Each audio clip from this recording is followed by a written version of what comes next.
రంజాన్ మాసం అయిపోయిన తర్వాత శవాల్ నెల 1వ తేదీన రంజాన్ పండుగ అయితే జరుపుకుంటాము. రంజాన్ పండుగ ఎలా జరుపుకుంటాము ఏంటో తెలుసుకుందాం రండి. మార్నింగ్ లేచి ఇంకా కొత్త బట్టలు కొత్త షూస్ అనేది వేసుకొని ఇంకా వజూ చేసుకొని ఇంకా ఈద్గాకి అయితే బయలుదేరుతున్నాను. ఈద్గాకు నమాజ్కు నడుచుకుంటూ వెళ్తే మంచిది, అందుకోసం నడుచుకుంటూ అయితే వెళ్తున్నాను.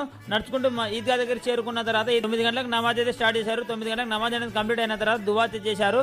దువా చేసిన తర్వాత ఒకరిని ఒకరు పండుగ శుభాకాంక్షలు తెలుపుకున్నారు. పండుగ రోజు ఈద్గా వద్ద ఒకరిని ఒకరు హత్తుకుంటూ పండుగ శుభాకాంక్షలు తెలుపుకుంటూ ఉంటే చూస్తుంటేనే రెండు కళ్ళు చాలా